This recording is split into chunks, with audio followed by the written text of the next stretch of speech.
game after, you know, he did his... What is up, everyone? Welcome to another episode of How Pros Do It. Have you ever wondered how disciplined pro carries are? Well, this video is all about that.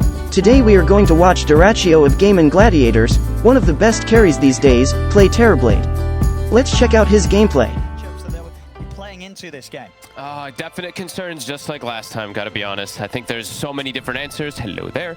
I think the Spirit Breaker pick's actually really clever, because it adds so much more global threat to the map that gaming just, they can thrive off of. You know, this SF pick versus this Lesh, you know, SF does well versus Lesh. But what if a Spirit Breaker comes charging through over and over again to just secure some kills? So I definitely have my concerns there. However, for Liquid, you know, the one good thing is they do have fast fighting heroes and also good team fight that comes together. But yeah, I think gaming, they've got kind of all the answers again. This TB, the way they forced it as this third pick, they see the SF, so they're like, okay, TB versus SF, you know, you get this Requiem, it's one of the best heroes in the game, just to be able to sit back and wail on him, and once you get to that point in the later stage of the game, and I feel like gaming, they've got multiple layers of how they want to play this game, early game, mid game, late game, if they need to get there. Sure, I mean, and how do things, you know, like, do you like sort of the core setup that Liquid have with this offlane Pango, and Incase on the AUK, and Nisha on the SF? I've never really been a huge fan of the offlane Pango. I think I say that most of the times. It can work. It's just sometimes the lane it falters. It's just unable to really get too much done. But I mean, let's see what Liquid can do. Should be able to get a first blood here. Just like last time, Nisha gets it. Definitely an important one to get. And let's see how these lanes end up going down. Sure. I mean, yeah, how's this matchup in the mid then? SF against Lesh? It's a good SF matchup. Lesh should still be able to farm, but SF does have like kill threat and stuff like that. But there's a Spirit Breaker, so it's not going to be that true run 1v1 likely this game. And yeah, let's see. They're actually looking to start as a tri-lane potentially here on the side of Liquid. They have the stun leveled up. They have the Skyrest low. I think this is a good answer. This is really nice to at least be able to shut down Ace. They can get lots of kills down here versus this double melee. Stun, blood grenade. They got a concussive shot, walks into melee range. But Tofu was actually able to get a bash and dissuade it. Kind of hard for them to make a go when it is just the two of them. Yeah, I thought Insania perhaps was just going to skill Penitence and just go for like the fighting with his allies instead of just going for the creep early pickup, but instead wants to go for this. It's Tofu. He's able to find Boxy's courier. So let's get it. Take out his tangos and an extra clarity for now. They got to keep going though on Ace. Like, if they're going to run this tri lane here, they have to just try to shut down this Bloodseeker ASAP. Gonna try again. And this time Insania, he's around to help out with some extra right. He's speedy though. He is. He gets all three heroes with the blood right. He's fast enough. Yeah, he's out of there. And I mean, if Tofu gets a bash, he gets a kill. He won't, a couple of hits won't get lucky on the RNG. Quite the effort put into trying to take Ace down, and they do not succeed. The heroes are low. All three of them got hit. He just started moving, what, almost 400 movement speed because of that blood right plus thirst. Boxy's going to deny himself to neutrals. Doesn't want to stay out on the map as low as he is. And right now, Quinn, he's played this matchup a million times. Even though Nisha got first blood, he is going to be handing his own. And this does put Zai on an island. He is now going to be alone versus this TerrorBlade. So Zai gonna probably get next to nothing up here unless they start switching stuff up soon. Sure. And what are sort of the difficulties with the offlane Pango? You're just squishy. You're incredibly squishy, and every time you want to use your abilities to last hit, but you can't because then you don't have an escape mechanism. So they're gonna try and go for Quinn in the mid. Quinn, turn over the combo to Nisha. Nisha's got stick though. Another raise and a right click. Nisha will get the kill here with it. Extra help coming in. I think this is just exactly how Boxy has to play though. I think he needs to just like move between lanes constantly. They're just gonna have to accept the fact that Zai's gonna be sacked. And just, yeah, constant move around, get some stacks going, play the map with this Skyreth in order to enable yourself to at least have a chance going out of these lanes. This gaming, their lanes just look fantastic. It's a TerrorBlade that's gonna completely free farm. And they've got matchups that just look very good on paper, right? They've got the Bloodseeker versus the Pango, limited catch overall on the side of Liquid, and they have that TerrorBlade, of course, versus the SF. And yeah, lots of global threat. That's definitely a bit of the scare there too, is once gaming starts getting off the board here with the Spirit Breaker IO, they can just outnumber constantly. Okay, he's just being kept low every single time. A great harassment from Ace. There's been a... If you remember, like 2000, Insania actually stepping up very far. Go for him. Got the blood right. They get a bash. Okay, he's got a concoction ready to throw out, so they won't be able to dive the tower as of yet. Now turn towards Tofu. Tofu should be fine. Yeah, Incase and Insane, they just don't have the offensive potential outside the concoction to go for this sort of kill. I think it was TI9 when people were picking the Bloodseeker a lot just to counter the Alchemist in most situations. And I think it still kind of stands. Even though Alk has gotten these tremendous buffs, Insania, he actually steps up. He's dead. Yeah, they'll get back in. They'll take him out. Tofu, he'll go down in return, but Ace, he's going to be more than happy with this. Yeah. And yeah, the reason for that Bloodseeker versus Alk, you just have insane armor. You can trade effectively perfectly with Alchemist. Acid Spray gets flown down, or dropped down. You have 3 armor on Alchemist. If you look at Bloodseeker, he's sitting at 10. So even under Acid Spray, he can trade effectively versus the Alchemist, sustain off the creeps. I mean, absolutely, yeah, we're seeing sort of these right clicks from Ace just... They hurt. They absolutely do. Not fun for Incase to lane into. They get a bash. He's gonna go down. Already all 3 lanes now.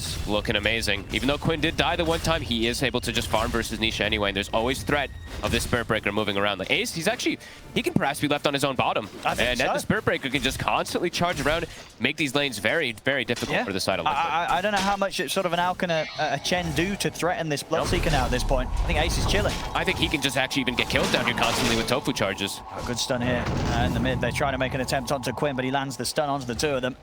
Top lane Zai. Looks like He's gone. Getting this early gold lead here, Gaming Gladiators. Some very favorable early moves here, falling into motion. I mean, everything's looking incredible for them. We've seen Ace play this off-lane Bloodseeker a couple times now, too. Not only just versus like Pango and stuff like that, he does like to play it. And he has some cool itemization. I mean, we saw him go like 8 toasts and stuff like that, but I've also just seen him go for like the auras. You know, this feels like, I mean, honestly, either item choice this game looks very good. All 3 of those cores farming very nicely. Yeah, Boxy, he's got to start making some successful rotations, start getting some kills here to reestablish things for Liquid. He's again trying to go for this mid. It's not easy. But Quinn's playing it smart. Well, we saw last game how much pressure they put onto Quinn. You know, Quinn, he's prepared for this sort of aggression from Liquid. Yeah, Boxy just got to be careful also how far he does step up versus Tofu constantly. Gonna try and turn towards the IO, but Stellar is able to keep his distance safely, and yeah, Nisha's got to be careful how much he commits towards the IO. Quinn, ready to go on him if the SF steps forward. Rude, 8 seconds. Who's gonna get it, Gaming? They're bringing the numbers. There's a creep on bottom side from Chen. He's gonna get it. It'll be Nisha. Yeah, Nisha still able to get it bottled up. But they will lose. Boxy here, Nisha trying to get Tofu, but some good body blocks here from Celery. Giving Tofu the chance to get out. He's going to opt for the TP, and Tofu, he's away. And Celery, he's got tether back up. He even gets a D-ward as well. Oh, right. Yeah, well, there you have it. Gaming Gladiators is dancing around Liquid in this mid lane. Dyrachyo is incredibly deep. They're making a rotation for him. He'll die for this one. He is so far up. Very, he's going to try and deny the Ancient. There's always at least 1 or 2 of those in the game. You know, it's part of the Game's formula, and it's a winning formula at that. Yep. Insania gets ruptured. Charge is coming through. Also going to go down. Mika can't get a turn kill. He actually stuns himself. Didn't manage to throw it out now. Uh-oh, and Bash. Lovebright's going to connect. He's still got the chemical rage, though, so too much HP regen to... So Gaming Gladiators won't look to dive. Mid, Celery, continue just to play perfectly around Quinn anytime there's an aggressive move. Yeah, it's just super hard for Boxy to now team up with Nisha and get anything really done here. Celery keeping Quinn perfectly safe each and every effort that comes out from Liquid towards him. Gaming's just so good about covering the way these lanes do go down. Perhaps they can get Celery here. He's still alive somehow. The there. They're coming in with a charge. Celery will die, but now Nisha, he's in a dangerous spot. Rip the Requiem off. Stack up that Requiem not only save him, but get him that additional kill onto Tofu. So this time round, Nisha able to prevail. Nice bottom. Okay. He's got Chemical Rage up in a second. Sure. And some Tango, so we'll be able to heal back up. But he's constantly a threat. I mean, Ace, he's just zooming. He's having an absolutely free game on this Bloodseeker. Off-lane Bloodseeker. Yeah, I mean, he's sitting at sort of the same net worth as an Alchemist. You know, an Alchemist, of course, that has that inbuilt Greevil's greed. Now, Ace, he's just getting that much from this lane. Zai does have Vanguard finished up, but he's still very squishy if they do make any type of rotation. And yeah, Tofu, he's just waiting for targets to charge pretty much the entirety of this laning phase.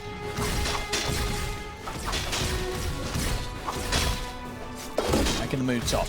Try and catch Dyrachyo again, Liquid. He definitely is killable. I mean, we see the SF is definitely able to get on top of him and kill him if they do get any type of slow connection. Bottom lane. Dyrachyo going to be more careful, though. Charge coming in from Tofu, and Senya's on him back. Ace, he's got a Rupture. Rupture, and Tofu in with the charge. Another match. TPs are coming in to try and help Insania out. It's Tofu. He should get taken out. He's actually got the distance here from Mickey. Boxy will have another spell to throw down. So Tofu will fall. Get in, they get a kill. And Ace, you know, he gets out. Ace able to continue to survive and stay happy on the bottom lane. Rotating Quinn down here.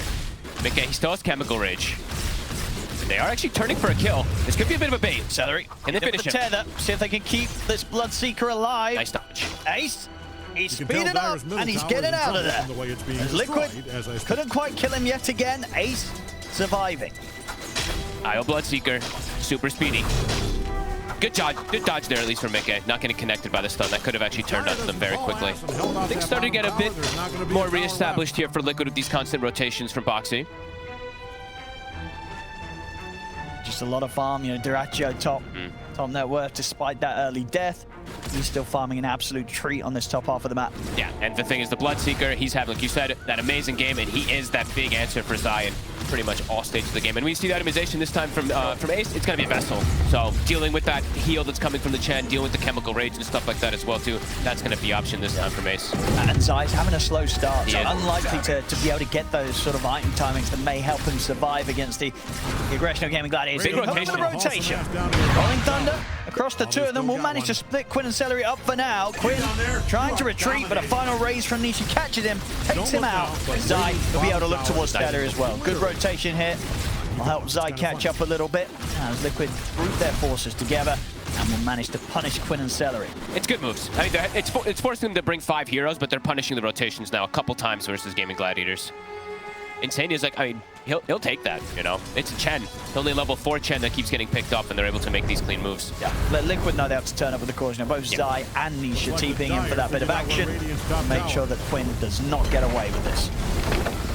And who ended up getting the Wisdom Runes? It was a 1-for-1 exchange.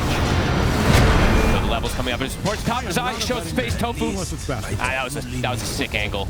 He actually went across the bridge on the left side, gets behind the Pango, and pushes him into Dyrachyo. That's a kill for Dyrachyo. A tower as well.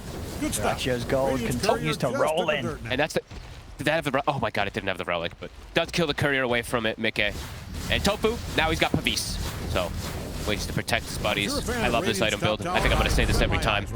This item is insane. They don't have a connection over here now. And the relocate's actually immediately coming to bottom. He's been ruptured. There's a charge coming in as well. They're ready to go all in here on the SF. He'll try and turn with the raises on towards Quinn. Quinn getting low. And we'll finish him off, but this cleanup looks to be for Gaming Gladiators. They'll take out Boxy. Mickey will pick up a second, but now he's completely isolated. Zai, he's going to rotate over. Can they turn this? That's down with the stun. Caught by the bash. Will manage to throw the concoction out. Zai off the mark with a Rolling Thunder. The second time round will get the catch onto Ace. Pavis. The Ace trying to see if he can dodge these final rolls of Zai. Maybe a stolen here with the Who Stomp. Nice play from Insania. Gets the creep under his control. This time they will finally get this Bloodseeker. Okay, picking up the kills and get his Radiance complete. Liquid is doing a good job of at least matching it, the constant aggression that's coming out. They're bringing the numbers. The only thing is, Dyrachyo, he is having a totally free game. He really is. As I say, he's keeping up with this Alchemist in farm. Yep. Dire's middle tower is taking 14 minutes in is quite something. This TerrorBlade, he's going to smash the item timings. Yeah, and he's got great core-to-core matchups. As soon as he pretty much gets that Scotty online, that's where Shadow Fiend, Alchemist, they're just going to get completely eaten alive. And Alchemist, who goes for Radiance, that's also kind of thing that TerrorBlade likes to play against, because then he gets a Radiance of his own. On top of that aura that comes from the Shadow Fiend as well, to the presence. All in all, decent job from Liquid, at least to match the aggression, but I feel like Gaming, they're perfectly happy with everything that's going on, because the space, it's being made for Dyrachyo. Bloodstone, I believe, now going to be coming out for Quinn. So it's going to get harder and harder for them to bring down this Leshrac in those type of situations. Now that he's got the Bloodstone, the extra heal, the tankiness that comes from Celery. Liquid have to keep up with matching the aggression, though, because that global threat is just constant. Even this charge bottom, they can set up with the reload. With the setup, Quinn with the follow-up. Chemical Rage will only provide him so much safety as they still have no trouble bursting through Mickey's Alk at this point. Tofu is doing just way too much on the Spirit Breaker. He is 4-4-8. He's part of 12 of the 14 kills. It seems like he's always finding the angles, too, to get these charges. Another one going off. He's on Nisha. He's got eyes on Nisha. I mean, Nisha's got a lot of backup. Nice dodge. Nisha, the illusion. And in fact, Dyrachyo stepped up. He's too far He's up. the combat center. He's in with the heels. Keeping Dyrachyo alive. Dyrachyo turns with the Sunder. The center himself is in a spot of bother aside. Finishes him with the Rolling Thunder. And Quinn will fall. Pretty numbers. Turn and take anything out. He's got the backup of Ace. Considering if they can fight into this, but with Liquid having the high ground, Gaming Gladiators, they'll have to back off. As Dyrachyo, he is saved, definitely sort of cost the life of Quinn and Celery there in that attempt to bail out the TerrorBlade. Dyrachyo a little over-aggressive, even though he's having free farm. I mean, he's positioning, again, a little too far forward, and absolutely, it gets Quinn killed. He's not tethered. He's not going to get healed from the mech or anything like that. Rush advantage. Now it's going to allow Liquid to play a bit more aggressive too. And as long as they stick together, as long as they don't split up versus this relocate ganks and stuff like that, they can take 5v5 fights. Yeah, I think definitely a large part of Liquid's strength, it's going to be sort of just baiting out those plays, right? Yeah. Some sort of position where Zai's waiting on the trees, ready to jump in and do the reaction with the Rolling Thunder. Or Nisha, you know, he's hiding and ready to just pop out from the Shadow Blade with the Requiem after Gaming Gladiators commit globally onto one of the other heroes on Liquid. They do still have to make sure that they're in position to keep playing aggressive, because Dyrachyo, his item timing's about to hit, and that is going to cause some issues for this Alchemist, for the Shadow Fiend. They're about to have Pipe also on Ace, so they're going to have a bit more of an advantage, at least on the auras. Insania, he's getting also kind of close, but still a little bit behind. Liquid, I mean, the big thing is don't split up. And if you are going to split up, make sure it's kind of like this buddy system when you do so, because you can't just get caught up from this constant aggression from the relocates. Anyway, we're seeing how well Gaming Gladiators has been able to use them so far this game. Incase shows himself top, but he's got his buddies in between him, so he can actually show here. Radiant's middle tower is about to be a pile of smoking rocks. Close to the BKB as well, Incase. It's going to be very important to protect him versus the Lesh in particular. Not versus the Rupture and the TV so much, though. Nisha also has a shield rune for the next fight. Definitely be important. I mean, what's the plan for Gaming Gladiators now that Skadi's there on the TerrorBlade? Are they looking to fight and get Dyrachyo involved, or are they just sort of happy to keep the pressure on us for as long as there is space for Dyrachyo to just continue to roll out these big items? I think they're chilling and farming. If the fight comes to them, they'll take it if it's in a good position, or if they see the relocate opportunities, but I think this is a draft that can scale immensely. Sure. So ideally for them, Dyrachyo, he's going to want to wait out this BKB before he starts forcing action with the team. Yeah, wait out the Aegis or the BKBs and like kite them out and stuff like that. I think it's Liquid. They're the ones who have the onus on them to kind of dictate pace of the game, and Gaming, they can kind of just chill back, wait, and pick and choose their battles. For enemies. Well, Liquid can find him. Friends. They look unpopular. Making an aggressive move, perhaps, to look toward this Tormentor. It's about to be 20 minutes. Could be a huge kill if they find Dyrachyo. See, stalking. He's already backing off, maybe even aware that this sort of play could come around that 20 minutes, as you say, when the enemy team's looking to go for a Tormentor snipe. Don't look now, but they're going to get it. Bottom tower is getting obliterated. Quickly bringing it down. Insania forced to use the mech, but they do get that shard, and it's a good one. They get it on Boxy.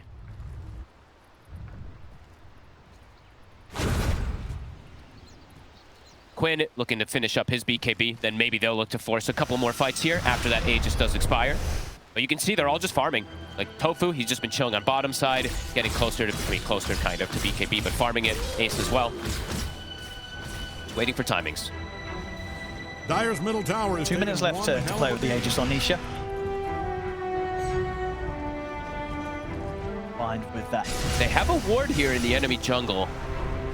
And they actually look for some type of setup on it, though. It's dangerous, because if you don't bring enough numbers, they are going to outnumber you on the side of Gaming. And now, yeah, Quinn, he has BKB, so more protection, at least versus all this big magic damage. Solar Crest on Celery, good Crimson Guard on Zai. Looks like they might be keen to fight, yeah. Now R&D just doing it with the fourth. Dyrachyo continue on his escapades. Radiant's middle tower is KB before he's going in the fort. Liquid still sticking together, though. Good for them. Quinn tries for the blind stun. They knew he was around, but didn't quite have the protection on the front line, so Nisha's fine.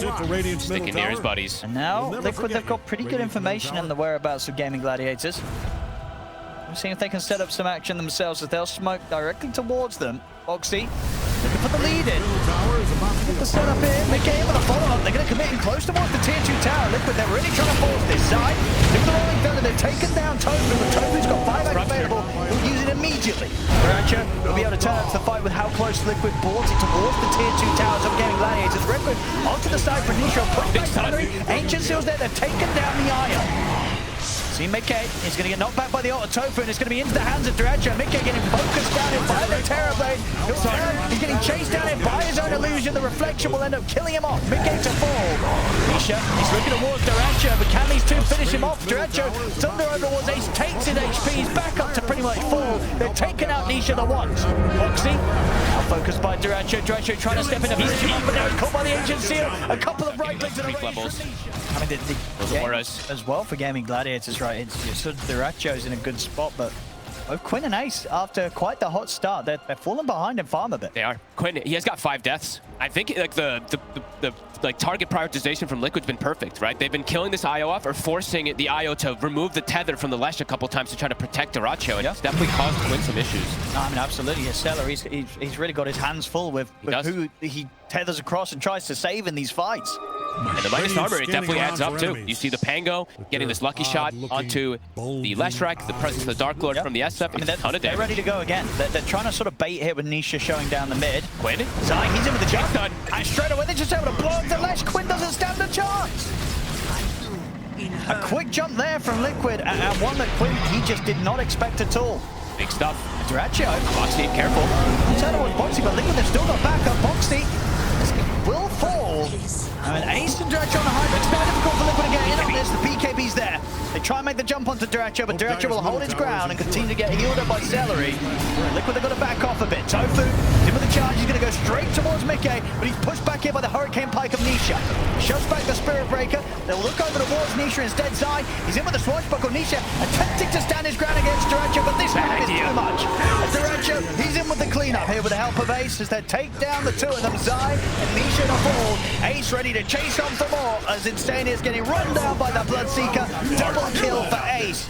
This time round, Liquid not able to deal with this TerrorBlade and Bloodseeker. They couldn't quite bring Dyrachyo down. They walked up high ground versus TB. It was a fresh delivered BKB as well for Dyrachyo. I think it completely caught them off guard. Good timing here. He literally just got it off. He just got it a couple seconds ago at least. Immediate reaction there to Mickey trying to get the jump on him, and Nisha popping the Requiem for the side. This time around, Dyrachyo was prepared. And Mickey, his chemical rage is done, so he's like, I can't really fight here. Nisha tries to stand ground, but look at the buffs. Ready? You'll see Dyrachyo. He gets Blood Rage, Solar Crest. He gets literally everything thrown onto him, and he just deletes Nisha. Back in action. Mickey's dead again. Top lane. I mean, how quick he what was turned. he doing? He was on his own. Relocate play. He just got caught off guard. I guess he did. Double threat. Dyrachyo now. He's going to need to set up. He's got the Requiem. This is going to be able to push Dyrachyo back into the base. A few razors are there. Step up. Over the heels there. There's the Sunder. Dyrachyo back up to full HP. The BKB's on. Charge across from Tofu straight towards Nisha. Nisha's out of the game without buyback. Zai, he's going down as well. And the tier 4 now, or tier 3 now is in trouble. They're in a clip. How quick it just explodes on them. They do. It's coming in. I mean, this game, it looked like Liquid was really gaining control of it, but these last two fights, I mean, Dyrachyo, he hit his eye timings, the BKB was there, and these last two times, they just can't deal with this TerrorBlade, especially with the backup of Celery. They're trying to set up with these Requiems. It's just not enough. They can't burst the TerrorBlade. Liquid needed like specific timings in order to be able to take these fights, reacquire Chen creeps, use this chemical rage, BKBs, etc. Dyrachyo, he's just full HP and constantly buffed. That was without meta. Meta's back up in 5. And that was without this next full item that he's picked up. He's got the complete Daedalus now. My lord. So not a chance of any of these heroes, even Nisha being able to stand his ground and against this TerrorBlade. Dyrachyo's just going to completely destroy them in the DPS. Look at the buffs. Your Blood Rage hits like an absolute truck. Super fast attack speed. How quickly it accelerates. Cannot make any mistakes versus Gaming Gladiators. No. They just take the game from you just like that. Just like that. This top set of racks in trouble. See what Liquid can do, as they do have the 5 of them back up. Gaming Gladiators, they'll hold back for now. So they'll definitely feel how good of a spot they are. They're back in. I mean, very much this game, even with those points where Liquid were punching back, there was always that concern, right? When you see a TerrorBlade keeping up with an Alk in farm, or keeping ahead in farm for a lot of parts of this game as well, it's definitely all bad. You can see the damage in from Dyrachyo. He's just dead. He's out of the game. Mika can't stand his ground. Boxy's gone as well. It feels like this is over, and it is. It really is. GG is called. That was awesome, right? Thank you for watching with me. If you want to see more videos like this, please hit the bell icon to be notified for the next uploads. Stay safe and see you on the next one.